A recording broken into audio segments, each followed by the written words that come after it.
हा friends, good evening. Shining दिसते ना इथे, उजेडामुळे दिसतं. लक्ष द्या. गेल्या वेळेस आपण 2 धडे शिकवले होते. गेल्या वेळेस आपला पॉलिटिक्सचा लेक्चर झाला नव्हता. आपण एक लेक्चर आपण हिस्ट्रीचाच घेतलेला, पॉलिटिक्सचा झाला नव्हता गेल्या वेळेस लेक्चर्स.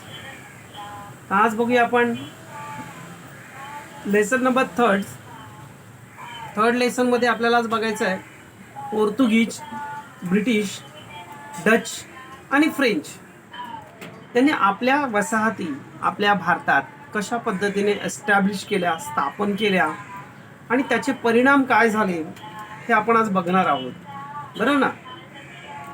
तर सगळ्यात बघूया आपण पहिला पोर्तुगीज. Okay, you know Vasco da Gama. आपल्याला माहिती आहे वास्को द गामा जो होता अ पोर्तुगीज सी फार्मर. एक चष्मा लावते जरा, 2 मिनिटं जरा चष्मा लावते. हा, पोर्तुगीज seafarer reached the port of the Calicut, that is called a Kozhikode in 1498. बघा, अगदी शिवाजी महाराजांच्या आधीचा कालावधी वास्को द गामा ज्यावेळेस आपल्या भारतातल्या कलिकत या बंदरामध्ये येऊन पोचला. आज केरळमध्ये हे कलिकत बंदर जे आहे त्याला कोझिकोड असं म्हणतात. त्यावेळेस त्याला नाव होतं कलिकत बंदर, कोझिकोड नाव होतं, आता कलिकत बंदर असं म्हटलं जातं. येथे वास्को द गामा हा पहिल्यांदा आपल्या येथे पोहोचला इन 1498, जवळजवळ 1498 मध्ये. Once landed the Indian coast, the Portuguese did not take a long establish themselves in India. त्यावेळेस पोर्तुगीजांनी अरब आरमाराचा पराभव केला. त्यावेळेस आपल्या इथे अरब लोक सुद्धा होते. त्यावेळेस अरबांचं आरमार हे आपल्या समुद्र किनारपट्टीवर होतं आणि या समुद्र किनारपट्टीवरच्या अरब जे होते यांचा आरमार नष्ट करून त्यांच्यावर वर्चस्व मिळवून आपल्या भारताच्या किनारपट्टीच्या भागामध्ये त्यांनी प्रवेश मिळवला. By the beginning of the 16th century, Portuguese had bought a considerable portions of the Indian coast under their control.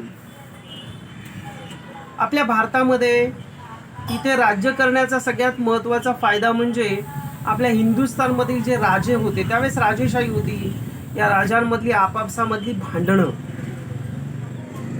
हे त्यावेळेस सर्वात महत्त्वाचं कारण, आणि या महत्त्वाच्या कारणामुळे त्यांनी आपल्या राजकारणामध्ये पण प्रवेश केला, आपल्या देशामध्ये पण प्रवेश केला, आपल्या सत्ता वसवल्या, स्थापल्या. स्वतःच्या वसाहतींचं रक्षण करण्यासाठी त्यांनी किल्ले उभारले.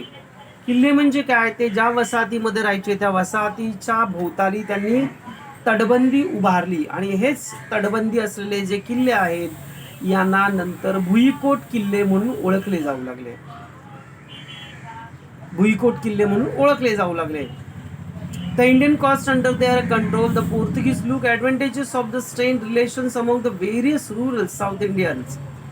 They established their colonies on their western coast and built forts of their protection and used them, protected their colonies as external attack and the reference to reinforce of the continuously supplies by using a sea waves.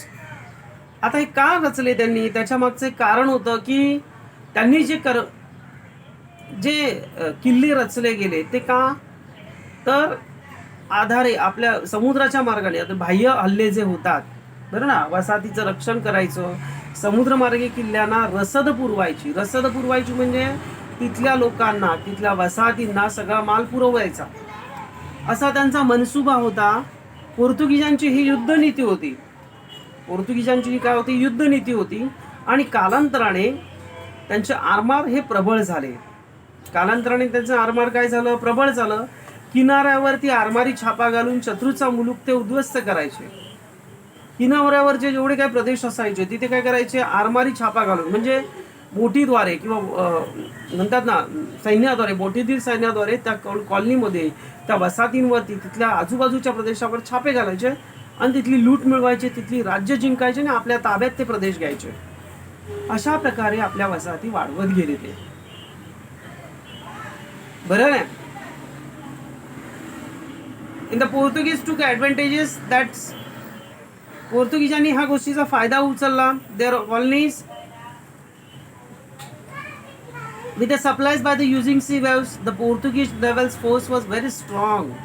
They used to launch a sudden attack their enemy's territory from the sea and break off completely. The Indian local rulers could not match the Portuguese. There were two stages. Later, when they established their firm control to the Indian Oceans, it becomes necessary for the Indian rulers to get a license cards from them sailing the Indian Oceans. If one loads rurals there and see out to sea without a Portuguese license, the ships were either sunk by force. The Portuguese had become a powerful that even the mighty Mughals at the sultans. बघा किती हरामी होते हे लोक, कितीतरी हरामी होते. कसं बघा, लक्ष द्या. शत्रूचा मुलूक उद्ध्वस्त करायचे, आरमाराचा सामना करते. त्यावेळेस भारतीय सत्तांना शक्य नव्हते, कारण त्यांच्याकडे आरमार भरपूर असायचं. बऱ्याचशा बोटीवर ते यायचे, हल्ले करायचे, तिथला प्रदेश काबीज करायचे. अशा प्रकारच्या सगळ्या गोष्टी त्यांच्या चालत असत. त्यामुळे शत्रूचा मुलूक उद्ध्वस्त करायचे. बऱ्याचशा शत्रूंना ते शक्य झालं नाही. पुढे हिंदी महासागरातील पोर्तुगीजांनी भारतीय राजांना आपल्यामध्ये सामील करून घेतलं. काय सांगितलं माहिती आहे तिथल्या लोकांना, की भारतीय राजांना हिंदी महासागरात जहाजे पाठवायचे असतील तर तुम्हाला आमचे परवाने काढावे लागतील, लायसन्स काढावे लागेल. ज्याला करताज असं म्हणत. परवान्याशिवाय प्रवास केल्यास पोर्तुगीज जहाज जप्त करायचे. पोर्तुगीज काय करायचे? जहाज जप्त करायचे, किंवा ते काय करायचे ते जहाज बुडवायचे. पोर्तुगीजाच्या आरमारी सामर्थ्य एवढं होतं की मुघल शाही, आदिलशाही, कुतुबशाही हे सगळे या सत्तांना हे परवाने घेणे फार गरजेचं झालं होतं. त्यावेळेस आपल्या हिंदुस्थान मधले राजे, पण त्यांना हे परवाने घेणे पोर्तुगीजांनी भाग पाडलं. का? कारण समुद्रावर त्यावेळेस त्यांची सत्ता होती, त्यामुळे त्यांना हे करणं भाग पाडलं त्यांनी. इसवी सन 1608 पर्यंत भारताच्या पश्चिम किनाऱ्यापर्यंत दीव, दमण, बघा दीव, दमण, चील, चौल, गोवा, साष्टी आणि बारदेस, होनावर, गांगोळी, बसरूर, मँगलोर, कन्नूर, होंडगल्लूर, कोची आणि कोल्लम इथे आपलं सर्वस्व त्यांनी स्थापन केलं. इथे त्यांनी आपलं काय केलं? सर्वस्व स्थापन केलं. Similarly on the eastern coast they had a trader colonies, Nagapattinam, Mallepur, okay, Hooghly, Belgaum. This is a state of Portuguese empire had its capital to Goa. बघा, या व्यतिरिक्त त्यांनी काय केलं? त्याच्या आजूबाजूचा जो प्रदेश होता, जो आजूबाजूचा प्रदेश म्हणजे कोणता? किनाऱ्यावरचं नागपट्टिनम, ज्याला आपण नागापट्टम म्हणतो, मैलापूर आणि बंगालमध्ये हुगळी. पोर्तुगीज व्यापाऱ्यांनी वसाहती येथे उभारल्या. त्यावेळेस पोर्तुगीजांची राजधानी गोवा होती. आज जर तुम्ही गोव्याला गेला तर गोव्याला बरेचसे तुम्हाला पोर्तुगीजांचे चर्च पाहायला मिळतात. इट्स अ ट्रेमेंडियस, भरपूर मोठे चर्च हे तिथे तुम्हाला पाहायला मिळतात. आता पूर्वी त्या चर्चमधून शाळा सुद्धा भरायच्या. हे ख्रिश्चन लोक शाळा पण तिथेच भरवायचे. आजही मला वाटतं भरत असतील, मला तर माहिती नाही. तरी सुद्धा मला असं वाटतं की मोठ्या वसाहती असल्यामुळे, मोठमोठे चर्च असल्यामुळे आज तिथे शाळा भरत असाव्यात. केरळ राज्यामध्ये वास्को द गामाच्या नावाने असलेल्या चर्चचे माहितीचे अंतर्जाल, म्हणजे इंटरनेटद्वारे तुम्ही वास्को द गामाचा चर्च केरळ त्याची माहिती आज तुम्हाला इंटरनेटवरती आज बघायला मिळू शकेल. कर्ताज म्हणजे काय? या कर्ताजच्या दस्तावेजामध्ये सामान्यतः जहाजाचं नाव असायचं. तांडेलाचं नाव, तांडेल म्हणजे त्यावेळेस म्हणतात ना बोटीवरचे खलाशी किंवा बोट चालवणारे, बोटीचं अधिपत्य करणारे. कोठून कोठे जाणार, त्यात स्वसंरक्षणात असलेली शस्त्रास्त्रे याचा तपशील त्यावेळेस कर्ताजमध्ये असायचा. What is a कर्ताज? कर्ताज म्हणजे परवाना. त्यावेळेस कर्ताज म्हणजे परवाना. मग आपण बघितलं कर्ताज, licence, that is called a licence also. बरं ना. केप ऑफ गुड पासून चीनमधील मकवापर्यंत पोर्तुगीज colonies are spread from the Cape of the Good Hope to Makwa and China. They all were considered to the part of Indian Empire to Portuguese. There were several offices holder appointed by the Portuguese kings, Viceroy, Captain I. General, then Viceroy and the General of the Army. For 3 years, a renewer there used to be an advisory board to assistant that viceroy, which is included the Archbishop, the Goa, Judge, Chancellor, in charge of the company's possessions, whether is a pheasant, captain, captions, with you orchestra from. बघा ही नावं थोडीशी अवघड आहेत, तरी पण बघा की Cape of good hope पासून त्यांचं साम्राज्य पूर्वेला चीनमधील मकावपर्यंत होतं. त्यावेळी चीनमध्ये सुद्धा त्यांच्या वसाहती होत्या मकावपर्यंतच्या. एकत्रितपणे या सर्वांना भारतीय साम्राज्यामध्ये एस्तोदा ए इंडियन, काय बोलायचं याला, एस्तोदा द इंडियन असं म्हटलं जायचं. पोर्तुगलच्या राजाने नेमलेल्या या मुख्य अधिकाऱ्याचे नाव होते विजरई ई कापिताव जराल, म्हणजे राजप्रतिनिधी आणि सेनापती असं म्हणतात त्याला. नेमणूक यांची 3 वर्षासाठी असायची.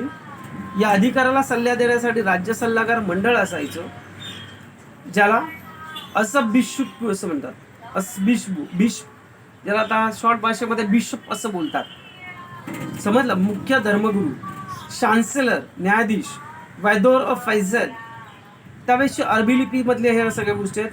मालमत्तेवरचा अधिकारी आणि गोव्याचा कपिताव म्हणजे कॅप्टन, कपिताव ही गोव्याची भाषा, कपिताव कॅप्टन यांच्याबरोबर काही परंपरागत उमराव या मंडळामध्ये असत. वंशपरंपरागत म्हणजे पूर्वीपासून जे चालत असलेल्या रूढी परंपरा यानुसार ते चाललेले असायचे. हा या मंडळाच्या अध्यक्षस्थानी असायचा. ओके, थोडंसं पेज पलटी मारतो बघा. In the earlier half of 17th century, 5 ships used to arrive every year in the Indian ports. These ships were occupied with the cannons. बघा, 17व्या शतकामध्ये जवळजवळ इंडियन पोर्ट्समध्ये म्हणजे भारतीय गोदीमध्ये जवळजवळ भारताच्या बंदरामध्ये 5 जहाजं आली. या 5 जहाजामध्ये पूर्णतः कॅनॉन्स, समजलं का, म्हणजे कापड. The Portuguese had shift building of facilities of Goa, Diu, Daman. Durable teak wood and the best quality essential for the building ships was available in this region. कापड, त्याशिवाय म्हणजे चांगल्या प्रकारचं कॅनव्हास, म्हणजे बोटीला, शिडाच्या बोटीला जे कापड लागतं त्याला कॅनव्हास असं म्हणतात, जाड कापड, ते आणायला जायचं. त्याशिवाय टीक वूड म्हणजे सागाचं लाकूड आणि इतर साहित्य भरून आलेली होती जेणेकरून जहाज बांधणीसाठी. समजलं. These regions is a Portuguese declared as seamen of Portugal India, seamen for Portugal to Indian. Those times Indian rulers did not maintain a naval force. Therefore, Indians ruler found difficult fight to strong naval force of the Portuguese. Only the exceptions was a half of Chhatrapati Shivaji Maharaj. आणि त्यावेळेस आपल्या भारतामध्ये एवढे राजे होते, पण त्या कोणत्याही राजाकडे एकाकडेही आरमार नव्हतं. आणि ते आरमार फक्त होतं ते कोणाकडे होतं, आपल्या शिवाजी महाराजांकडे होतं. एकमेव शिवाजी महाराज असे होते की ज्यांच्याकडे समुद्रामधलं आरमार होतं. आणि त्यामुळे पोर्तुगीज थोडेसे वचकून शिवाजी महाराजांना होते. Only exceptions of the Shivaji Maharaj, Chhatrapati Shivaji Maharaj, who had build their own navy, ज्यांनी स्वतःचं असं नेव्ही म्हणजे आरमार उभारलं होतं. The Dutch and the British defeated the Portuguese naval forces of 17th century sea battles. आणि त्यामुळे पोर्तुगीजांची सामना करणं हे फार अवघड होतं. डच व इंग्रजांनी पोर्तुगीजांचा बराचसा पराभव केला. या काळात भारतीय सत्तांकडे स्वतःचे आरमार नव्हतं. पोर्तुगीजांनी सामना करणं भारतीयांना फार अवघड होतं, कारण की फक्त शिवाजी महाराज सोडले तर बाकी कोणाकडेच आरमार नव्हतं असं म्हटलं गेलं. Then in a Portuguese published a building of the religious monument except a church in the Indian province under their rural. They also published a celebrations of religious, a festivals, wedding functions. The Portuguese rulers also tried to suppress the local languages. People were afforded employment with the intentions to attack. बघा, पोर्तुगीजांनी त्यांच्या सत्तेखालील प्रदेशामध्ये ख्रिस्ती धर्माखेरीज इतर धर्माची प्रार्थनास्थळे बांधण्यास दुरुस्त करण्यास बंदी केली.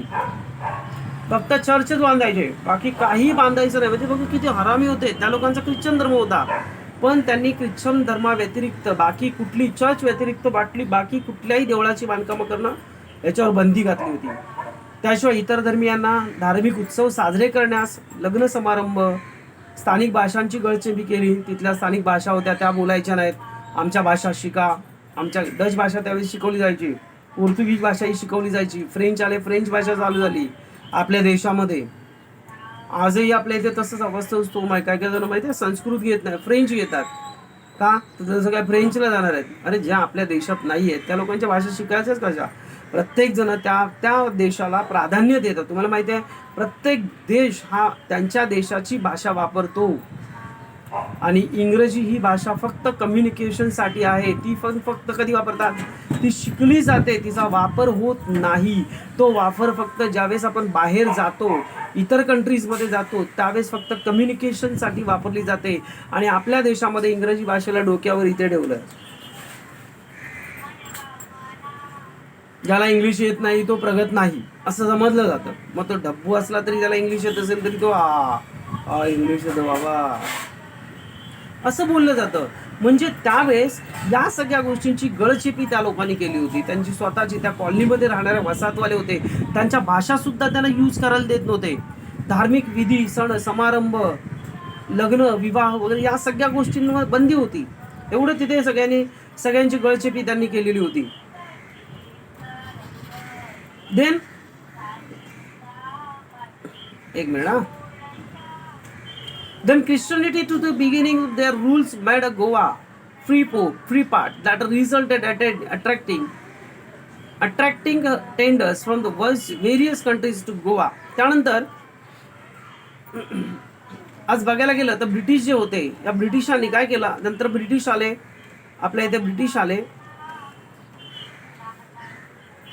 या ब्रिटिशांनी ईस्ट इंडिया कंपनीची स्थापना केली.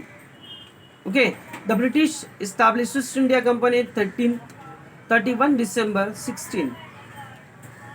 Queen Elizabeth granted a permission to accompany trade eastern countries.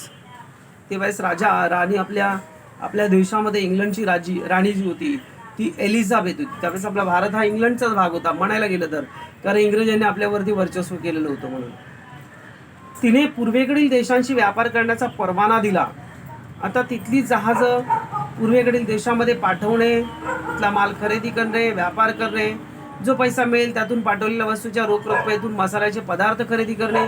त्यावेळेस मसाल्याच्या पदार्थांना फार मोठी मागणी असायची. समजलं? या सगळ्या गोष्टी चालत होते. त्यावेळेस चालत होत्या. In the beginning the best East India Company to operations were limited to send their cargoes to eastern country. सुरुवातीला त्यांनी कमी माल बाहेरच्या देशात पाठवायचे. नंतर जसजसा त्यांना नफा मिळायला लागला, to sell the British goods of these countries buy spices and the profits earn there and the cash carried from home. भरपूर नफा मिळवायचे. मसाला येताना आपल्यासोबत मसाल्याचे पदार्थ आणायचे आणि भरपूर नफा सुद्धा मिळून यायचे. त्यामुळे the sail boats of the these days needed to plan their forward and backward voyages a specific period of the year. त्यामुळे त्यावेळेस त्या शतकामध्ये बराचसा व्यापार वाढला, कारण छोट्या बोटी सुद्धा तयार केल्या गेल्या. समजलं? आणि त्यावेळेस माल खरेदी करणे परतणे अपरिहार्य होते. त्यामुळे माल खरेदी करणे आणि विकणे जिकरीचं होऊ लागलं. भाव कमी असताना खरेदी केलेला माल ठेवण्यासाठी ईस्ट इंडिया कंपनीला कायमस्वरूपी जागा मिळवणे आवश्यक झाले.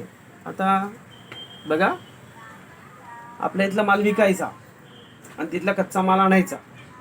कच्चा माल आणल्यानंतर ईस्ट इंडिया कंपनीला त्यासाठी जागा लागली.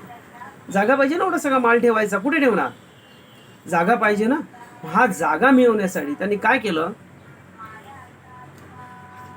So they carried trade transactions traders under such circumstances the British were in a need of the permanent place in build warehouse to the stores of good bought of low prices. The British boats used to sail from the England during the months of December to April and used return to England after in the month of journey. After completing a trading transactions in India, they required that they stay in India over a period of the 19 to 13 months. Hence the company decided to build their factories. बघा आता जवळजवळ हा माल ठेवण्यासाठी त्यांना कायमस्वरूपी जागा मिळवणे आवश्यक झाले. इंग्लंडवरून डिसेंबर ते एप्रिलमध्ये निघायचे आणि भारतामध्ये व्यापार आठवून ते 12 ते 13 महिने तिकडे व्यापार करायचे. तो व्यापार करून पूर्ण जहाज भरून आणायचे. 1 वर्ष लागायचं त्यांना ते पूर्ण हे करायला. राहायचे पण जहाजावरच, तिथल्या वसाहतींमध्ये राहायचे, आम्हा पैसा मिळवायचे आणि पुन्हा तो माल घेऊन आणि पैसा स्पायसेस येतात त्यांना, मसाल्याचे पदार्थ, तलम कापड, रेशीम कापड, त्यांना जे जे शक्य व्हायचं स्वस्तात घेऊन ते तिथे नेऊन विकायचे. अशा प्रकारे व्यापार चालू होता. आता यासाठी फॅक्टरी आणि नोकरांना फॅक्टर्स असं म्हणत. फॅक्टरी म्हणजे हे उत्पादन काढण्यासाठी किंवा तिथे जो माल साठवला जायचा, खरेदी विक्री व्हायची, या वखारींना फॅक्टरी असं म्हणत. आपल्या इथे मी तुम्हाला त्या दिवशीच सांगितलं की वेंगुर्ला या ठिकाणी त्यावेळेसच्या डच वखारी आहेत. त्यावेळेसच्या ते लोक जिथे ते जिथे माल ठेवला जायचे त्या तिथे वखारी आजही आहेत, आपल्याला आजही पाहायला मिळतात. मी स्वतः बघितल्यात, त्या वेंगुर्ल्याला मी बघितलेल्या आहेत, त्यामुळे मला माहिती आहे त्या आहेत, आजही आहेत. आज त्या आपल्या इथे टुरिझम प्लेस म्हणून आज त्या संरक्षित करण्यात आलेल्या आहेत. आज बरेचसे लोक बघायला येतात, त्यामुळे त्यातून तिथल्या सरकारला, वेंगुर्ला सरकारला, तिथल्या सरकारला बराचसा पैसा मिळतो आहे. इसवी सन 1623 मध्ये in 1623 British government under the evil of the military law granted company to authority of the adopting punweight measures of carrying staff. The company was also given the rights of the monopoly trade to eastern countries. Charles II, in the King of England, issues the character allowing the company to build force in India, to maintain an army and to make a territories with the non-Christians. बघा, जवळजवळ 1623 मध्ये east India कंपनीच्या अधिकाऱ्यांनी नागरी आणि लष्करी कायद्यानुसार नोकर वर्गाला शिक्षा करण्याचा अधिकार देण्यात आला. बघा, वसाहतीमध्ये साम्राज्य करायचं ते करायचं, व्यापार करायचा तो करायचा. त्या वसाहतीतील लोक आपल्याजवळ कामगार म्हणून ठेवायचे आणि काही चूक झाल्यास त्यांना शिक्षा देण्याचा अधिकार सुद्धा त्यांनी दिला. इंग्लंडचा राजा दुसरा चार्ल्स यांनी कंपनीला एकाधिकाराची नवीन सनद दिली. त्यावेळेस ईस्ट इंडिया कंपनी हा एवढा मोठा व्यापार करते म्हणून तिला एकाधिकार, म्हणजे तू जे काही करशील तुझ्या मताने तू चालायचं, फक्त आम्हाला पैसा मिळाला पाहिजे. ईस्ट इंडिया कंपनी त्यामुळे एकाधिकाराची नवीन सनद घेतली आणि पूर्वेकडील देशामध्ये किल्ले बांधणे, सैन्य बाळगणे, इतर धर्मियांशी युद्ध आणि तह करण्याचे अधिकार ईस्ट इंडिया कंपनीला दिले. म्हणजे म्हणायला गेलं तर ईस्ट इंडिया कंपनी ही त्या वसाहतींमधली एक राजा झाली. जे राजाला सुद्धा नव्हते एवढे अधिकार त्या ईस्ट इंडिया कंपनीला देण्यात आले, व्यापाराच्या दृष्टिकोनातून देण्यात आले. सरळ 17व्या शतकाच्या उत्तरार्धामध्ये 2 मिनिटं थांबा. Okay. In the latter of half of the 17th century, the company operated from Surat and Madras.